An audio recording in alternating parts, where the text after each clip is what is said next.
बात उस समय की है जब युग सतयुग का था। रेवा नदी के किनारे कर्णिका नगरी है, जहाँ सूत जी अनेक ऋषियों को नर्मदा नदी की महिमा को बताते हुए कथा करते हैं। एक उच्च कुल का तपस्वी ब्राह्मण इसी कर्णिका गांव में रहता था। उसके 2 पुत्र एवं पत्नी थी। वृद्धावस्था में ब्राह्मण अपनी पत्नी को पुत्रों के स्वाधीन करके काशीपुर में निवास करने लगा। किसी तरह समय बीता और ब्राह्मण के दिन पूरे हुए। किसी तरह पुत्रों को अपने पिता की मृत्यु के समाचार मिला और पुत्र वहां पहुंचे और विधि पूर्वक अपने पिता का अंतिम संस्कार, पिंडदान इत्यादि कार्य किए। सभी जन ने पुत्र की प्रशंसा की। माता ने सुनकर पुत्र से कहा, पुत्र, जिस तरह तुमने मृत्यु के पश्चात काशी में अपने पिता के श्राद्ध, पिंडदान इत्यादि कार्य किया, मेरी मृत्यु के पश्चात भी मेरा भी कार्य इसी तरह से काशी में करना। मेरी ऐसी इच्छा है, मेरी अस्थियां भी काशी में गंगा में प्रवाहित करना। पुत्र ने माता से कहा, माँ, आप निश्चिंत रहें। कुछ दिन समय गुजरा और एक दिन माता शिव का ध्यान करती हुई शिवलोक को चली गई। पुत्र ने माता की इच्छा के अनुसार उनकी अस्थियां काशी में गंगा जी में प्रवाहित करने का निश्चय किया। मार्ग में शुरुआत में 20 योजन मार्ग तय करके सूर्यास्त के समय किसी ब्राह्मण के घर रात व्यतीत की। प्रातःकालीन अधिक थकान होने के कारण संध्या वंदन पूजा करने के बाद दिन वहीं व्यतीत किया। घर के स्वामी से विदा लेते समय सांझ होने पर उसको एक अद्भुत घटना दिखाई दी। घर का स्वामी उस दिन शाम को किसी काम से कहीं बाहर जाने को तैयार हुआ। उसे याद आया, आज हमने गाय का दूध तो दुहा ही नहीं। तब अपनी पत्नी से बोला, बर्तन लाओ और खूंटे से बछड़ा खोल दो। पत्नी ने पति को दूध दोहने वाला पात्र ला दिया और बछड़ा खोलकर गाय के पास ले आए। कहीं बछड़ा अधिक दूध ना पी ले, ऐसा सोचकर बछड़े को गाय के थन से अलग कर दिया। इस पर बछड़ा खूब उछलने कूदने लगा। ब्राह्मण के अधिक रोकने प्रयत्न करने पर उसके पैर में ठोकर लग गई और इस पर ब्राह्मण को अधिक क्रोध आया और सारा क्रोध बछड़े पर व्यक्त किया। बछड़े को खूब डंडे से पीटने लगा। ये सब देखकर गाय रोने लगी। वह अपने आप को असहाय महसूस कर रही थी। ब्राह्मण ने किसी तरह दूध निकाला और अपने कार्य के लिए चला गया। गाय को रोते देखकर बछड़े ने माता को धैर्य बंधाते हुए कहा, माता, तुम रो मत। ये सब कर्मों का खेल है। जो जैसा करता है वैसा ही फल प्राप्त करता है। मुझ निरपराध को मारने का फल इस ब्राह्मण को अवश्य मिलेगा। तब माता शोक में डूबकर कहने लगी, हे पुत्र, मैं बड़ी हतभागिनी हूँ। मैं तभी शांति पाऊंगी जब इस ब्राह्मण से बदला लूंगी। मेरी भांति यह भी दुख भोगेगा। बछड़ा बोला, हे माता, हम लोग अपने पूर्व जन्म के पापों का फल भोग रहे हैं, जो पशु होकर यहाँ नाना प्रकार के दुख पा रहे हैं। यदि इस जन्म में इस ब्राह्मण को मारेंगे तो पाप लगेगा। ब्रह्म हत्या महापापों में से एक है, इसलिए आप ऐसे पाप से बचें। तब गाय बोली, पशु को सताने वाला यह ब्राह्मण को दंड जरूर मिलना चाहिए। मैं ब्रह्म हत्या के पाप को दूर करना जानती हूँ। मैं उसका निवारण कर लूंगी। अगली सुबह सुदेह नामक ब्राह्मण, जो अपनी माता की अस्थियां काशी ले जाने वाला था, वह गाय और बछड़े की सारी बातें सुन रहा था। उसने विचार किया, मैं प्रातःकाल देखूंगा ये गाय किस प्रकार ब्राह्मण से बदला लेती है और ब्रह्म हत्या का पाप कैसे दूर करती है। प्रातःकाल घर के स्वामी ने अपने पुत्र से कहा, मुझे किसी कार्य से बाहर जाना है, तुम आज गाय दूध लेना। तब ब्राह्मण पुत्र ने बछड़ा खोल दिया। फिर रात्रि की भांति ब्राह्मण पुत्र ने भी बछड़े को पीटना शुरू कर दिया। ये देखकर गाय को और अधिक क्रोध आ गया।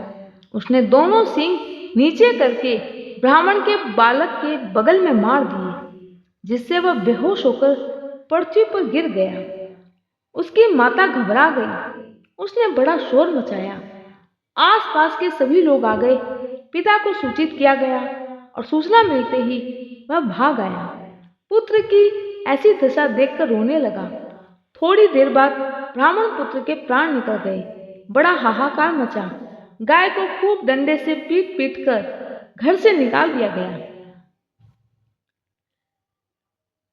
गाय के पीछे पीछे बछड़ा भी भागने लगा।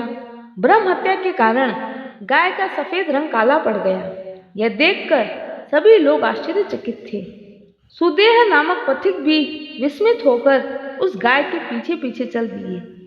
धीरे धीरे वह गाय नर्मदा के तट पर पहुंची। उसने नर्मदा के जल में गोते लगाए और उसका काला रंग धुल गया। वह पुनः सफेद हो गई। ब्राह्मण सुदेह यह देखकर विस्मित हुआ। धन्य धन्य कहकर गाय को प्रणाम किया और नित्य कर्म करके अपनी मां की अस्थियां लेकर काशी को चल दिया। काशी के लिए ले जाते समय उस ब्राह्मण को मार्ग में एक सुंदर युवती आभूषणों से सुसज्जित मुस्कुराती हुई मिली और ब्राह्मण से कहने लगी, हे श्रेष्ठ ब्राह्मण, तुम कहाँ से आ गए हो और कहाँ जा रहे हो? सुदेह ब्राह्मण ने सारी बात बताई।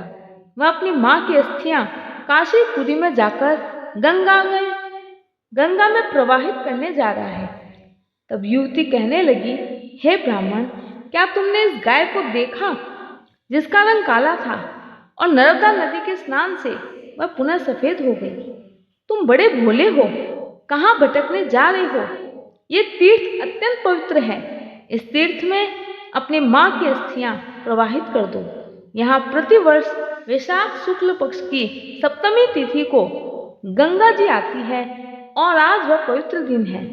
तुम देर मत करो, शीघ्र अस्थियों को प्रवाहित कर दो। तुम जिस प्रयोजन के लिए काशी जा रहे हो वह यही पूरा हो जाएगा। तुम्हारी मां को मोक्ष यही मिल जाएगा। ऐसा कहकर वह अंतर्ध्यान हो गई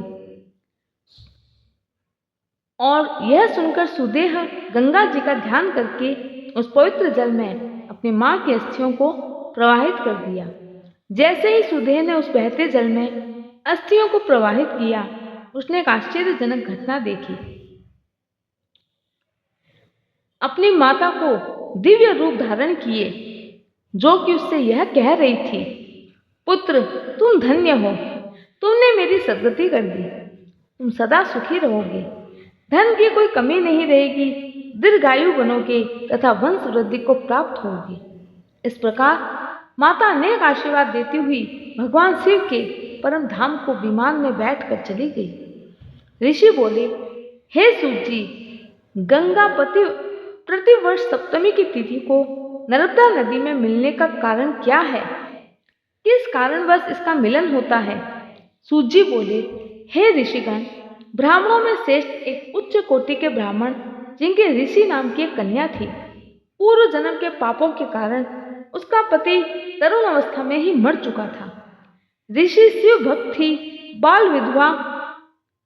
वह बाल विधवा बड़े ही भक्ति भाव के साथ नदी के किनारे पार्थिव शिवलिंग की पूजा करती थी।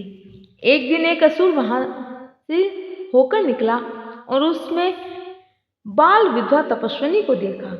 उसके रूप से मोहित होकर काम वासना की तृप्ति के लिए उसे लोभ देने लगा। तपस्वी ने अपना ध्यान हटा लिया, उसकी ओर देखा तक नहीं। दुष्ट ने उसे माया के द्वारा भयानक डरावने रूप दिए। जैसे ही उसने उसको पकड़ने की कोशिश की, वह बाल विधवा शिव मूर्ति में जाकर चिपक गई और भगवान से प्रार्थना करने लगी। उसकी प्रार्थना से करुणावत्सल प्रभु ने हाथ में भयानक त्रिशूल लिए मूर्ति से प्रकट हुए और उस असुर को भस्म कर दिया। फिर उस तपस्विनी को सौम्य रूप में दर्शन देकर वरदान मांगने के लिए कहा। तब वह बाल विधवा हाथ जोड़कर प्रार्थना करने लगी और बोली, हे शरणागत, हे त्रिपुरारी, भक्तों के रक्षक, आपको मेरा प्रणाम। आप इस पार्थिव मूर्ति में सदा के लिए विराजे, यही मेरी अभिलाषा है। इधर दूसरी तरफ पतित पानी गंगा भी लहराती हुई दिव्य रूप धारण करके ब्राह्मणी के पास आकर बोली, हे कल्याणी, मैं तुमसे प्रसन्न हूँ। मैं प्रतिज्ञा करती हूँ प्रतिवर्ष वैशाख के शुक्ल पक्षमी के सप्तमी के दिन यहाँ आया करूँगी, क्योंकि यहाँ तुम्हारी भक्ति के फलस्वरूप सदा से निवास करते हैं। तभी से वैशाख शुक्ल की सप्तमी के दिन वहाँ गंगा आने लगी, जहाँ पितरों का तर्पण करने से मनुष्य अपने पापों से मुक्त होकर मोक्ष को पाता है एवं पितृ भी उन्हें आशीर्वाद देते हैं। जय श्री कृष्ण।